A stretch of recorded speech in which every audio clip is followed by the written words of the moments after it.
Hello guys, welcome back to my YouTube channel, and today we'll learn about engine management system in Cbr250r. To be specific, I'll show you how to read out the previously stored error codes in MIL, that is malfunction indicator light, on the cockpit, which means that on your instrument cluster.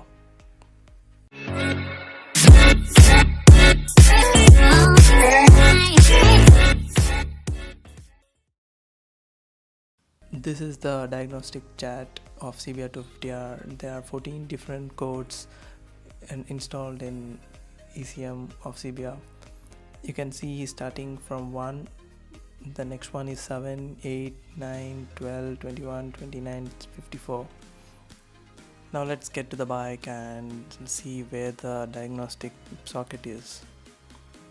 Sadly, the CBR doesn't come with an OBD2 socket, but it does have a diagnostic socket with 4 pins. This is the standard for all the Japanese vehicles. They don't offer a CAN high or CAN low sockets. To access this 4-pin socket, all you need to do is get your rear tail section of the bike and open this 4 self-locking clips, which is also called as snap clips in CBR manual.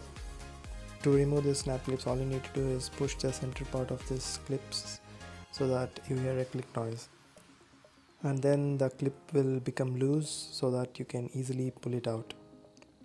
If in case it doesn't come back, you can just use a blade or any very thin material. Now after you did that, all you need to do is pry upon this side part of the fairing, and the center part will easily come right off. Now you can see the wire bundle tucked at the rear part. Pull it out and now you can see the red color socket. This is the socket diagnostic tester, and to open this, all you have to do is pull the this part towards your side, and you need to apply some pressure at the cap so that it comes off. To read out the DTC in the mill, all you have to do is short the blue and the green wire. To short the system, I have this fuse box connected with the wire, so in case if there is any short circuit, it just burns the fuse and not the whole electric system. This box should cost like around 10 to 20 rupees in India. Now I'll short the blue and green wire, and there is another blue wire kind of with the black strip, that is the positive wire. Make sure that you don't connect that one, that will be having the full 12 volts powering it.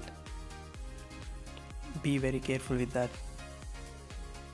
After you have connected the blue and the green wire, just leave it right there and come towards the motorcycle's instrument cluster. Now wait for the blink.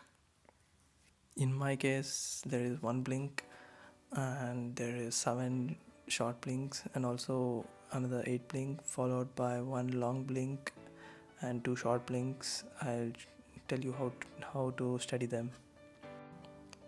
Studying the ML blink is kind of tricky. If you see 1 short blink, that means the value is 1, and if there is 1 long blink, that means the value is 10.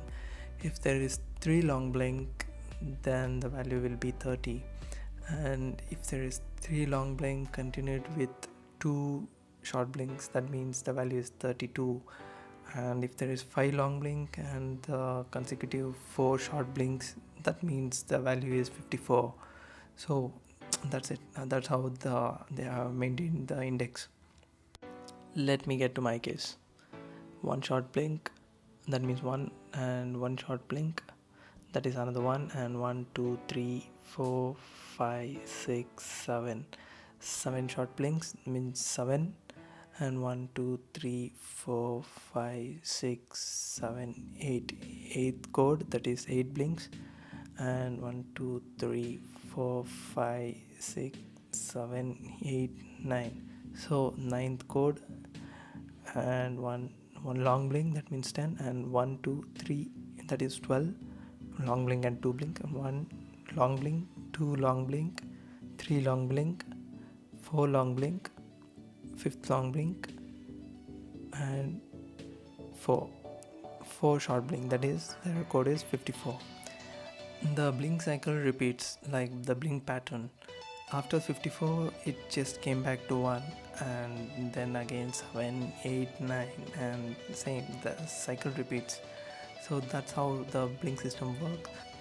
You can do this DTC readout process when your engine light turned on, or also if you want to check the previous status of your bike, like as in mine. This is not a error which is still in my bike, but still these are the errors which were seen and sorted out by me before. I still have it because I haven't cleaned the ECU's memory. So that's about it. Once you're done with the process, all you need to do is close the cap and tuck it with the wires and cover with the rubber. After that, by holding the rubber, slide the plate into the right place, as you can see in the video. Now push back at the right side, that is near the seat, and then you need to push the other side of the fairing and you need to tuck it in. And once it's done, all you need to do is prepare your clamps in the sense this self-locking thing. Preparing this snap fit clip for locking is kind of tricky. You need to push the center part of it so that the other part comes out, and this kind is quite difficult. You can see I'm enlarging the other sides and then pushing it back, so in that case it will come out, or else you will end up damaging it. Do take care and do not break it, because these things cost you heavily. Like one class snap fit clip cost you around 150 to 200 rupees, so be careful. So once you are clipped in all the clips, there is nothing else other than to fit in your rear seat and just start your motorcycle, just to make sure that everything is working fine. So that's it for today, guys. Hope you learned something.